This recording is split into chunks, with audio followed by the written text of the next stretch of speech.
Hello and happy new year. In this episode, we're going to take you back to when Kings Island got smurfed. Hello, everyone. Alongside Ryan, sir, I'm Don Helbig, and this is Tower Topics. Tower Topics is a podcast by Kings Island fans for Kings Island fans because that's who we are and that's who we care about. Let's kick this off by thanking our prestige members Aaron Bort, 330T, Logan Lipper, Brian Hauser, Lil Mac 21, Miss Mandy 1983, Jacob Fix, Damon Barnes, and Steve Hornack. Thank you guys so much for supporting Tower Topics at the highest level of YouTube membership. That's the prestige level. If you want to be involved in Tower Topics, there's a link in the description. Members get early access to the videos, exclusive content, and members only live streams. Some tiers even get some free stuff. So if you're interested, click that link in the description. Don, let's get all Smurfy.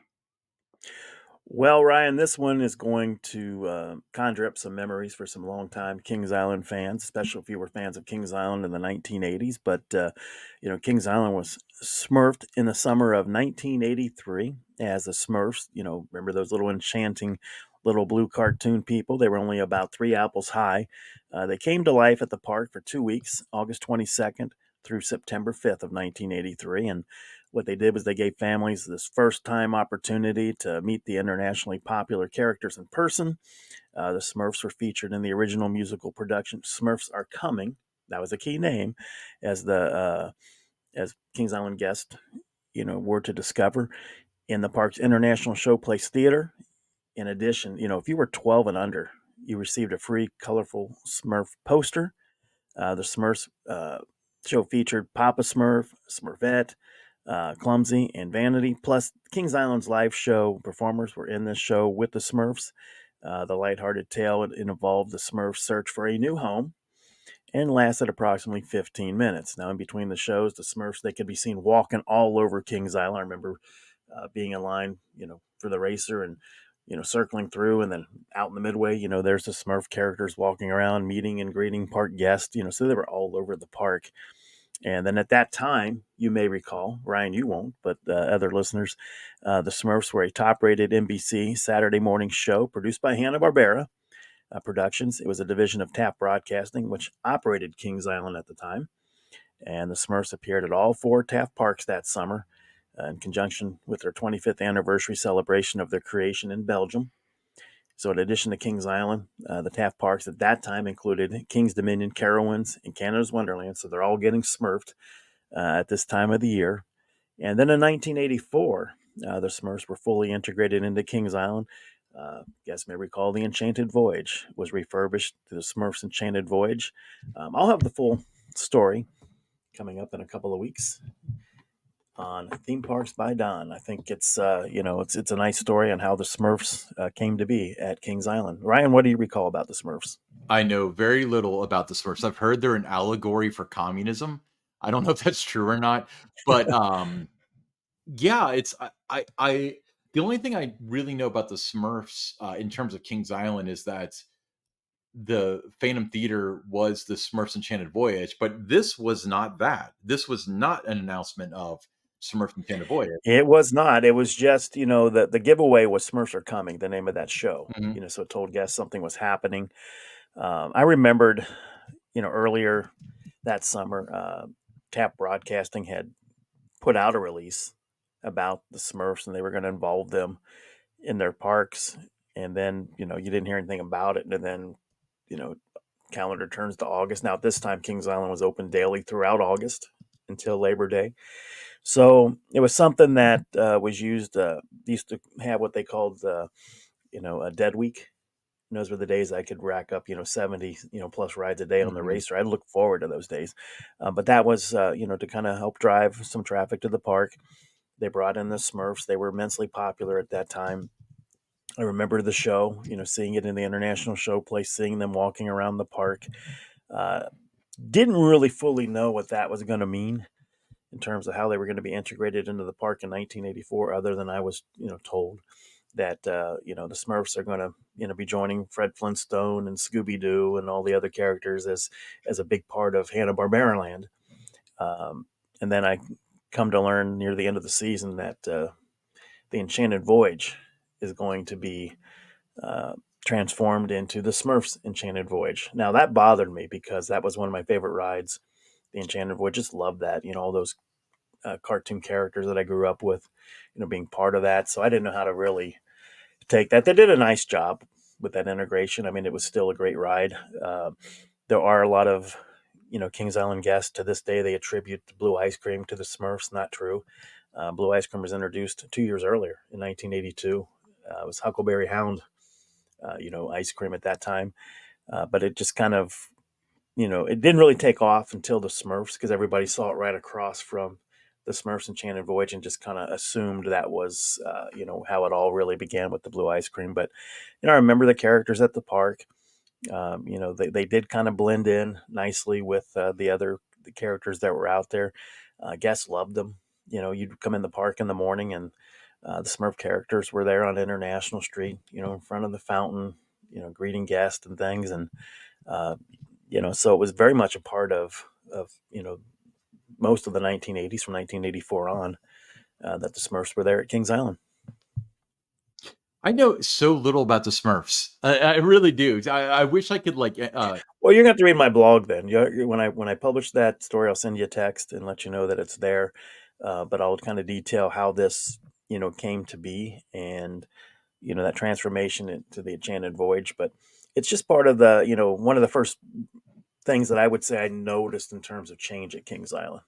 I started visiting regularly in 1981. I would go every year, one time up until 1981. But that was the first time I saw something that was like a dramatic change at the park. They added new rides. Every year you'd see, new rides come in. One year it's Shake, Round and Roll. Another year it's the Beast. So you'd see those kind of things happen. But in terms of, just totally changing something, with the kids area, with the Smurfs, that was the first, thing that I remember that was as dramatic as that. So you mentioned like you saw the Smurfs walking around the park all of a sudden, and nobody really knew what was going to happen. Is that reminiscent They of didn't know. They knew that it was going to be part of, that the Smurfs were coming and that they would be part of Kings Island in 1984, but nobody knew at the time exactly what that meant. Nobody knew, at that time that the Enchanted Voyage was going to be refurbished and become the Smurfs Enchanted Voyage. Nobody knew that was going to happen. They just knew that these characters were going to come, and everybody was wondering, where do they fit? Hmm. Are they going to, build a ride for them? What were they going to do? So it was an interesting time, and like I said, at first I wasn't happy about the Enchanted Voyage being, switched out for that, but I accepted it, rather quickly, and it was still a really cool attraction as the Smurfs Enchanted Voyage. Yeah, and let's go ahead and let's go forward with with something you sent me, which is very interesting. I'm going to read this because there's no way that people watching at home that aren't on 80-inch TVs can. But this is the original press release that was From written Taft. on a typewriter from Taft, and says so. Headline is the Smurfs are coming to Taft Parks in 1984, and this is out of L.A. and Cincinnati. He said Larry Ellens, president of Wallace Birney and Company Incorporated, North American licensor of the Smurfs, and Nelson Schwab III, executive vice president of the attractions group of Taft Broadcasting Company, announced today that Taft Broadcasting has been granted an exclusive license for the use of Smurf cartoon characters for the theme parks in North America. The Smurfs, created by Belgian cartoonist Pierre Colliford, known the world over as Payo. Is it Payo? Is that what he went by? I think so. I've heard that before, but I our stars the top-rated Saturday morning TV show on NBC and models for the best-selling licensed character merchandise in the world. Uh, Speaking for Wallace Berry, Mr. Elling said, "We are delighted to be associated with Taft in this project. Their aggressive approach to park expansion, coupled with their concerns for quality and value for their customers, parallels our very own approach to the Smurfs and the overall Smurf philosophy." I feel like that has a little bit of a language barrier in the quote. It's like their concern for doesn't sound like a positive thing. The license agreement is for 10 years, beginning with the 1984 operating system. That's interesting that they would have the terminus on it, because Hmm. usually, like nowadays, it seems like that's a big trade secret because Yeah, you know, terms were undisclosed. right. However, special appearances will be made by the Smurfs at each park of the Taft broadcasting during the 1983 season in conjunction with the Smurfs' 25th anniversary celebration of their creation in Belgium. Taft parks include Kings Island, Kings Dominion, Carowinds, and Canada's Wonderland. This license extends to all future parks. That is so Here's the interesting. thing. Yeah, here's the thing too.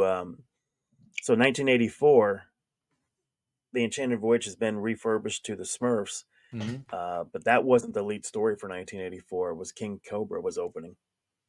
Mm. So the media day event was for King Cobra, and then you got the opening day, and the Smurfs. It was they would talk about that, had media go through it, but there wasn't an exclusive just media event for the Smurfs. It was just opening day, and the media came out to talk about it and interview guests and things what they thought about it. But uh, leading up, all the talk during the winter was the construction of King Cobra and the first test runs, and that's what you heard about. You didn't see too much about the Smurfs. There was occasionally you would see a picture in the Cincinnati Enquirer. You'd have a photo of somebody like swapping out one of the Hanna Barbera characters, for a Smurf. You'd see those kind of things every now and then, but the most part, everything was about King Cobra for 1984. Do you think that that was by design? Because in my head, and let me share my thought with this before, yeah, before you tell me what the actual truth is. But I feel like King Cobra was planned. Roller coasters have like a 2 or 3 year run up. I think that was true back then too. Um, and then all of a sudden they came across this license, and it was like, we got to do this now while these things are still hot, and that's why they had to have it in a situation where it was overshadowed. Because if they did it in 1985, it may not have meant the same thing as doing it in 1984. Do you? Yeah, I mean they did it at the height of its popularity. Yeah, 25th anniversary, bringing them in 1983 when it was a 25th anniversary to introduce them, Mhm. to the Kings Island fans, and then the next year, with the attraction.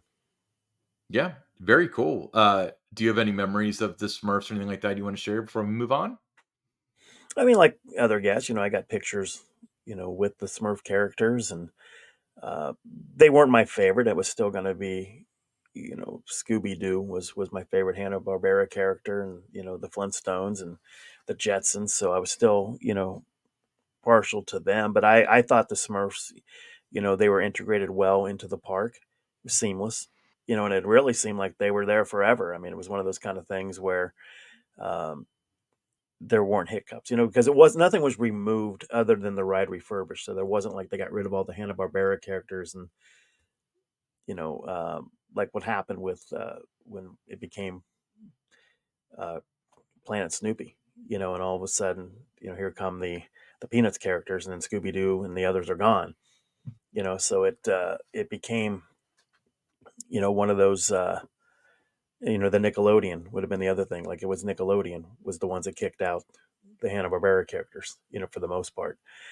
So it wasn't like that where it was total change. It just they just kind of were integrated seamlessly into what they had there with Hanna Barbera, and it worked. I kind of always thought the Smurfs were Hanna-Barbera because they were at Kings Island. Yeah, I had a lot of I had the Smurf Kings Island T-shirts. They Mm. don't fit anymore, but I had those T-shirts that I got in 1980, 84, and 85, and so on. But they just became part of Kings Island. It was just really well integrated, and but it was the big thing was letting everybody know in 1983 they were coming, and I think part of that helped where it didn't have to be front and center with King Cobra. It could take a back seat to King Cobra in 1984. It should have just rethemed King Cobra to the Smurfs and called it a day. That would have been a win-win for everybody. Okay. Yeah, but yeah, I mean, it was fun. It was they were like I said, very popular. Everybody knew who they were. It was the rage. That's what all the kids watched was the Smurfs. Yeah, Smurf this, Smurf that. I'll have to watch some Smurfs so I understand any. I know that I Yeah, think I and if you remember the Smurfs, yeah, if you remember the Smurfs, leave us a comment. If you're watching on YouTube, let us know what you remember about them. yeah, speaking of leaving us a comment, so uh here's an interesting thing that came up this past week. So Kings Island's emissary Jim Flugel posted in the season pass group that he's asking whether Winterfest should still be called Winterfest or it should take on the Six Flags name of Holiday in the Park.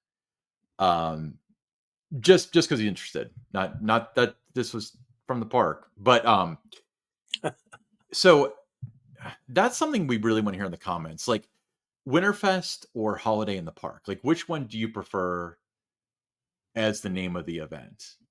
And I mean, I think that we should discuss this anyway. Just it's going to skew the results because our poll is non-scientific, but I think Winterfest is a thing. It's like got a personality. Holiday in the Park is something you come up with when Winterfest is already taken. Yes. I don't I don't see why it has to be one or the other for the parks.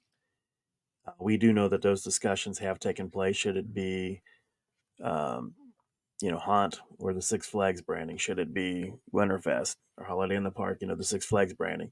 I don't think it has to be one or the other. I think if you've got your own unique identity, you should be able to, continue with that. I think it's nice that parks have their own unique identities. I thought when uh, Haunt became, was rebranded, or Fear Fest was rebranded to Haunt. Did that really have to happen? I mean, they wanted to elevate the experience, make it more, blood, terror, and gore, and I thought that was one way to say this is a different event, was changing it to that. But I mean, to this day, people still call it Fear Fest, I right? still do. Yeah. So I don't know. I mean, I would love to see the name continue to be Winterfest. I think it works. It's identified with Kings Island. It was the first park to do this in the winter under the name Winterfest. So to me, if it's not broke, don't fix it. Expect to hear a poll put up just for informational purposes whether it should be Halloween Haunt or Fright Fest, which it should. Yeah, but we knew what was going on when we saw that on the Facebook group. We knew Yeah, where that was originating from. But yeah, I mean, like I said, it's not broke. Don't try to fix it. I mean, it works with Winterfest. yeah. What else is up, Don? But we want to hear your thoughts. You may differ from what Ryan and I are thinking. Yeah, yeah. You can be wrong. It's fine. Winterfest is the better name. All right, and also, on our X Tower_Topics, please give us a follow. We posted, with the racer, proving that it can run smoothly in temperatures dipping into the 20s. During Winterfest. Is it time for Kings Island to unleash the beast during Winterfest next year? Um, you know, I think it's a no-brainer. If they're not doing track work, but hey, your mileage may vary. So share your thoughts in the comments as well. Yeah, it's my only thing is like the racer comes and goes quickly, but the beast you're committed to for a while. So I almost wonder if you're on the ride too long in the cold. But then again, like I bet for a lot of people it doesn't matter. I bet it would get a 45-minute wait every night. Oh, it would. It would. Now you wouldn't be able to have all three trains. You'd have to have, No. be like Mystic Timbers, a two-train operation. It may mean starting the next year with a two-train operation in April and a little bit of May. But if Mystic Timbers and the racer can both operate during Winterfest, so can the Beast. The Beast doesn't have, it's not going to valley, in as many spots as potentially could happen with the racer and Mystic Timbers. So, if they're going to go this route and they're going to open the racer, I mean, why not? I mean, I think if they're not doing extensive track work, which they have over the last few years with the Beast, there's been a lot of track work going on. But if they're not doing that, uh, why not open it up? The more the merrier. That's true. And when we talk about the long rides that we've seen, for the racer and Mystic and Snoopy soapbox racers and so on, like it would make sense to add more rides. Clearly, the demand's there. And if anything, you need more stuff to do because it does get very busy during Winterfest nights. So, uh, granted, like you can't make the argument that like Holly Jolly Trolley and stuff would have helped with that because that's just stuff that kind of happens. Um, but I honestly feel like the park needs some more indoor stuff. It it It it does. needs it needs another indoor venue, uh, akin to the Kings Island Theater. It'd be nice to have it so, maybe it's a little bit bigger, and is a little bit more modernized, and then it needs a nice, like, indoor restaurant facility that's, like something like, the boardwalk. What do they call it, to Cedar Point? What's that thing called? It's not the boardwalk, is it? No, you mean for the The restaurant. Grand Pavilion, yeah, that's it. Grand Pavilion, yeah, the Grand Pavilion, yes. Yeah, they do need more indoor things, for both dining and I think even for the entertainment, you need to have, if not a totally indoor type theater, you need to have things that are undercover with seating. You look at Dollywood, everything is, it's got seating and there's the cover, so the shows, if it rains or some, snow or whatever, they don't have to cancel it, because the stage got slick or anything like that. It's undercover. They can do it, in any conditions and have those shows. Do you think that it would be a fair trade-off to nix, like, the show place to get a similar theater, but it's indoors? Like, I would go for that. You'd still want to keep the show place. You'd still want to keep that, but you do need a couple more. If it's like I said, if it's not indoors, just something that it's you build a stage, it's undercover, and you've got seating. I think that's one of the things that I don't know why they don't bring out some of the park benches and put them in front of the bandstand during Winterfest, so people can sit and watch the show. It's very much, everybody crowds around. If you're not in the first couple of rows there of people, it's hard to see what's going on the stage sometimes. So I think that just having some rows of seats, and then everybody that didn't fill those seats can stand behind it. I think that works a little bit better. But I've seen several people asking why aren't there seats out there for Winterfest? It's kind of it's going to be cold sitting there anyway, but not as bad as just standing there. Yeah. I mean, I honestly think that they could use because, like, when we talk about, like, Dollywood, they've got the celebrity theater, which seats a ton of people, and they've got their big signature show in there for, like, for Christmas and all that stuff, but they also do, like, their ride announcements and stuff in there, and, they do the stuff with Hmm. Dolly in there. I think it would be really cool if Kings Island had something akin to that where I mean, they'd have to commit to entertainment again, of course, but, if they're gonna make their big signature show, say, like a Cirque show or something, um Not everybody's a ride person, so I think you have to look at it that way too. That you need something for everyone. They like to market and bill themselves as we've got something for everyone. Well, there's several periods during the year now that you don't when those theaters are dark. So you definitely need to make that commitment. And I hope down the road that, you know, circles back to that and you see it from the time the park opens, in mid April, whenever it does, all the way through Labor Day that, you've got longer runs with these shows because there's a lot of guests. That's what they come for, and there's a lot of parents and grandparents, they don't ride rides. There's nothing for them to do if they're not riding the roller coasters and that with their kids. So um, I'm all for you know going back to how you had it in the 70s and 80s, and entertainment is a priority. I agree. Um, Tell us a fun fact, Don. I think this might be something we try to incorporate maybe in some episodes as we look to 2025, is just throwing out some Kings Island fun facts. And one of the things I thought was kind of interesting, I put it on my social media, my Facebook and on X, was back in 1978, admission prices for Kings Island were $8.75. With children 2 years and under, they were admitted free. On Fridays after 5 p.m., tickets were just $5.95. Senior citizens age 60 and over, they paid $6.50, except in June. During that month, it was called Young at Heart Days, when senior tickets were just $6, so you got to save a buck there. The monorail ride through the Wild Animal Safari, that required an additional $1 ticket that year. So that was what it was going to cost if you wanted to go to Kings Island in 1978. It was going to cost you $8.75 every time you visited, unless you fell under that senior category. And I did the math for everybody that's trying to scramble to do that at home. So in 1978, 875 with inflation is 42.34 today. So it is a third more than that. Um, it's kind of funny because I remember even when I was little, I think Kings Island was like $20, and that seemed like a lot of money at the time in the early 90s. Yeah, well, 875 was a lot of money. Back then it was like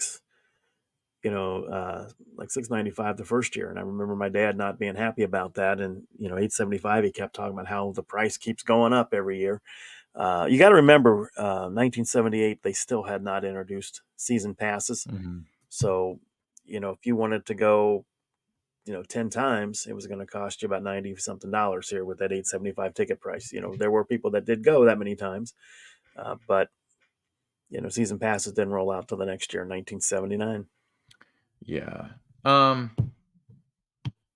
So if you like the fun facts, you want to hear more of those, let us know. You'd like to see us incorporate some of those into future episodes. yeah. And if you could actually supply the fun facts, that'd make our jobs way easier.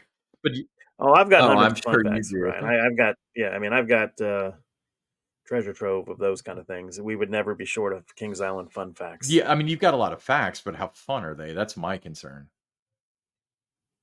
I need You're some funny. guarantees about the funnage. Okay. We'll be right back with the listener questions. First listener question, KCP. Hello, Ryan and Don. Your question about upcharging for the haunts got me thinking. While Kings Island might not be able to reach the scale of Universal's Halloween Horror Nights, why couldn't it aim to be more like Not Scary Farm? Imagine a separately ticketed event at Haunt or at KI, where 2 or 3 mazes are added each year. These mazes would match the quality of those at Not Scary Farm, keeping a rotation of 9 or 10 mazes, each lasting no more than 5 years to maintain freshness. Same idea with scare zones and shows. Offer single night tickets with Haunt Season Pass similar to Knott's model, granting access every night to the event. Keep tricks and treats as part of the regular season pass offerings. With a longer operating calendar like Knott's, this could significantly benefit both the park and the guests. Personally, I'd be all for this. It's even definitely an upgrade from experiencing the same event repeatedly for years, even if it comes at the expense of losing a season pass benefit. Love the show. Well, thanks for the question, Casey. Um, the so Don, I think you and I need to do an episode. Let's do it soon. Let's design an upcharge Kings Island event. Well, let's come up with like how many mazes we want to have. We'll like think out loud for it. How many mazes we want to have, like what kind of themes we want to have, how many shows we want to have, and like what kind of ideas we'd have for shows. And but some of the things you have to overcome, and you kind of mentioned this, Casey, is that you're taking away a season pass benefit, and that's really tough to do. In fact, I recall with when Haunt came around, the original one intention was we're going to upcharge for it. It's not included with the season pass. There was backlash. They said, okay, it's going to be free this year, but next year it won't be. And then it ended up not Yeah, being. yeah, it would be like all of a sudden, you rebrand Silk City and you decide you're going to charge for it. It's always been included with park admission. It's hard to change now. Haunt has been included with park admission for so long. I think it would be very difficult for Kings Island to shift gears now and make Haunt a separate ticketed event. I just don't think it would work. So, but you and I will come up with, if it was to go that route, what that event could look like. Right. I mean, it would be completely hypothetical, but I think that there is a best of both worlds because if they come back and they say Haunt or Fright Fest or Fear Fest, I mean they own like every name except for Halloween Horror Nights at this point, and they don't have like Snoopy's Not So Scary Halloween Party. But if they said, okay, Haunt, you can still get in and you can see the shows. The houses are upcharged, but they're huge upgrades. Yeah, and I could see that happening, and I think it will. Uh, well, my concern is that are they? He's talking about he or she, I guess, Yeah, I know, I know. is talking about like Knott's Berry Farm level, maybe. But the thing though is, they got to get out of that rut of the it's all season pass holders. What do we care? Because at this point, you're charging for stuff, And if I think that the first year is going to be really tough, especially where if they start charging for it, it's like I've been through Madame Fatale's 40 times. I'm not paying $20 to go through that or whatever. Yeah, I think too. You'd have to, look at Knott's, and they have a deep pool of the scare actors. They have scare actors who come back year after year after year. I mean, it's an older group. A lot of them, they're professional people too. They just love this type of year. But I mean, you have people that, uh, have these real professional jobs, but they just love this season, and they've been working at Knott's for years. So I think that would be the other, piece of it is I don't know that you could pull that off, with the majority of your scare actors being 16, 17 year olds, 18-year olds. I don't think you could get it to that level that Knott's is at. You know, in the short term, you couldn't for sure. So there's just appreciate the ideas that you have. It looks good on paper, but being able to pull that off, I think, is a totally different thing. Yeah, and again, it's if they did try to upcharge, they'd have to make it very clear that it's a situation where it's like this is not the same product we had before, because you can sell people on it's an upcharge, but it's different, it's better. But if it's this is what you're getting this year, and oh, by the way, next year, although your season pass costs the same, you get less benefits. That's where you start getting into trouble, And then and like I guess like you know, they might have some sort of surprise and delight in mind because remember they didn't announce a whole lot with Halloween Haunt this year, and it ended up being a better event than they kind of announced it would be.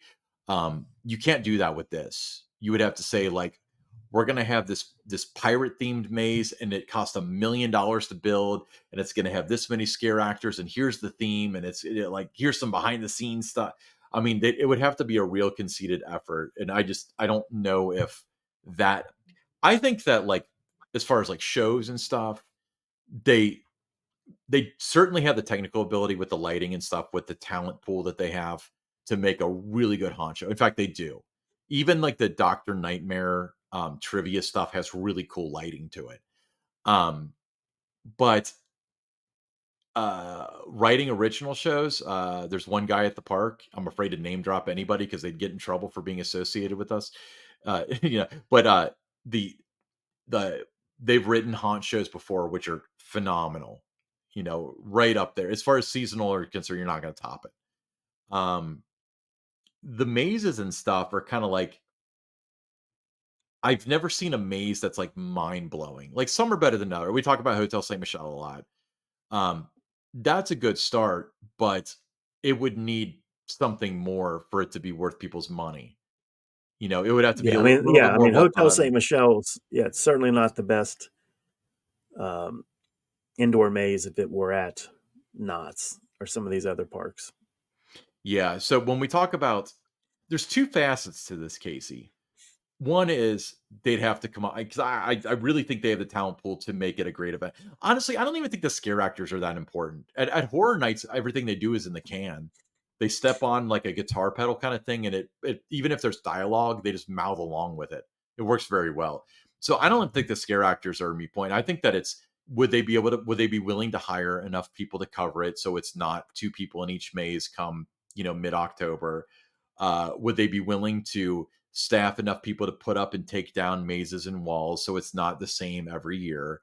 Um, would they be willing to spend the money on the licensing for music and stuff like that that's necessary? Would they be willing to buy more props it's stuff like that that's concerning with that. But also it's kind of like you have to go to the people and say, this is not the same product.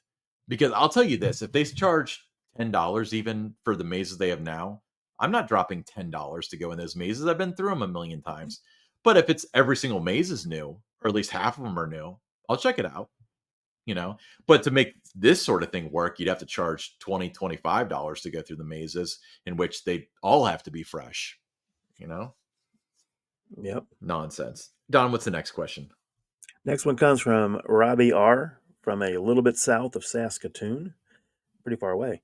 He says, I'm sitting at 499 coaster credits and planning visits to Kings Island and Holiday World this spring. Which should claim the honor of being my 500th? Snoopy Soapbox Racers or Good Gravy? Which park are you Great going to question. first? Well, I think it looks like it could be one or the other. So I think just looking for our advice on which one they should make to be number 500 there. That's a lot of coaster credits, too. It is. I would have to say Good Gravy, simply because it would be fun to tell people, like, if you go to like a different part of the country or whatever that would never have heard of this stuff, like, oh, my 500th coaster is called Good Gravy. So I think that's kind of unique. I Anytime they drop an IP onto one of these rides, it kind of makes it like you never know if they're going to open a Snoopy Soapbox Racers at Carowinds or whatever. So it doesn't feel as special, you know? Yeah, I do agree it would be more special with Good Gravy. I think the other part of it for me is it would the ride experience would be more memorable for you with good gravy Mm, because there's the backstory there, the just the theming, that level that Holiday World put into it. I think it's not just a ride; it's an experience. So that part of it to me would give Good Gravy the edge over Snoopy Soapbox Racers. yeah. Um, Next question. Ron B from Delhi, Ohio. He said Kings Island social media game used to be top notch, but it has really fallen off this year. Given that, which park do you think now leads the way in social media among the Six Flags parks? As for me, Cedar Point gets my vote. There's a few of the parks that are doing it pretty well, but to me, I'm going to lean towards Six Flags Fiesta Texas, and I think it's a combination of what the park's doing, but also the park president Jeffrey Siebert, just doing a phenomenal job of sharing what the park has going on. You're seeing the when they rename a ride, what they're doing, when they're doing it, how they're doing it. Uh, they're just doing a phenomenal job of inviting their audience in to what they're doing. Very genuine, very authentic. So for me, you got to make sure you're following both Six Flags Fiesta Texas and Jeffrey Siebert. But I think nobody right now among the Six Flags parks is doing it better than that combination. Yeah. Well, the thing that's cool about Six Flags is like Jeffrey Siebert gets it. It's always whether it's they're always painting a ride, upgrading a ride, retheming a ride, putting in a new show, putting in a new experience. While our favorite park here is like, if we close at 9, we won't have to do fireworks. The mentality is so incredibly different with Jeff Siebert versus who's making decisions on behalf of Kings. I don't even know who that is at this point, but for him, it's how can we deliver the best value, and he's Yeah, definitely been successful with that. Um, yeah, and for me, it's always been about social media should be social, should be about storytelling, engaging your guest, not always every post talking about buy a silver pass or buy tickets. Everything has a link to that in several of the parks. So that kind of turns a lot of your audience off. The engagement just isn't there if everything is tied into some kind of a sales message. You don't see that with what Six Flags Fiesta Texas is doing. I think Cedar Point does a good job. I like that they're a little quirky there sometimes with some of the things that they do. So I think they're doing a really good job. uh, Canner's Wonderland, still a little too sales messagey for me, but there is some good storytelling there. yeah. Well, and then when Kings Island does make strides into like being a little bold, they released the Jack Frost versus Santa racer video, which um if I had to guess, I'd say that's how they were going to announce that the racer was going to be open for Winterfest, but we broke that story. Um, the Santa calls Jack Frost Mike at one point, and I had a bunch of people texting me like, because the guy that plays Jack Frost, his real name is Mike, and it's like there's no way that they would miss that. And then I'm at work, and finally, like I pull up the video, and it's like, did it say Mike? And I turn on closed captioning, and closed captioning said like, okay, Mike, we're on or whatever. Um, eh, Not that big of a deal, and honestly, like in some ways it kind of its personality. Like Luke Skywalker calls Leia Carrie and it made it into the movie. I think it's Luke's. I don't know Star Wars very well, so please don't tear me up in the comments. In one of the movies, and that's just like a famous movie mistake. But yeah, like the idea was cool. It was sound. Uh, but I think that it would have been a lot more impactful if it was like Santa and his elves racing against Jack Frost and the characters they essentially made up, the Sugar Plum Fairy and all Right. that stuff. I think that would Yeah, have there should have been been more characters involved with it. yeah, so that's the direction I would have gone with it, and it's kinda like it would have gone from, "Oh, that's kinda cool," to like, "Oh, this is really neat," you know? And I still think even if that was intended like they felt like they couldn't release the thing because of us, they still should have done it anyway, because we don't reach enough people to completely make it so we've already heard this, you know? Um, Right, right. No, but I mean, like, I like the thought that, the fact that they tried to do something with that. Um, but it was something that was easy when you just have two characters and you just put them each in a train, mhm. write up a quick little, you say this, you say that, let's go. So it's not the detail, not the storytelling, kind of level that you're seeing out of Six Flags Fiesta Texas, and Jeffrey Siebert, not, the storytelling and some of the detail that you're seeing, with some of the videos that's out there, Carowinds with the construction, Yeah. of their new attractions for next year. They're doing a really good job of telling those stories and inviting their guests, their audience in to, this is what we're doing. This is what it looks like today, with the construction progress and all that. They announced the new attraction out in Soak City in August. Have you seen any updates, construction updates, any videos, anything talking about, here's what it looks like today, here's what we're doing, nothing to it, but you do see that effort being made at other parks, like I just mentioned, Carowinds, Canada's Wonderland, Six Flags Fiesta Texas, Cedar Point. They have a series that they're putting out there, um, with their new coaster going in next year. So you just like to see a little more effort than what you're seeing now out of the Kings Island accounts. Yeah, I right, and I'm just kind of imagining, like, if this were Cedar Point or, Fiesta Texas, let's just use those 2 parks as an example because you've brought them up a couple times, but if they were gonna put 100% effort into it, I always kind of envisioned that, just imagine, like, reminiscent of, like, West Side Story. You got Jack Frost and his people coming from this side, and you've got Santa and this elves coming from his side, and they come and they converge in the middle, and that's where they accost each other and stuff. I think that that could have been, like, a really cool video. And you're right, it's 2 people. It's like maybe they did it so late in the game that they couldn't arrange for that many people to come. I don't know, I was dropped on Christmas morning, by the way, too.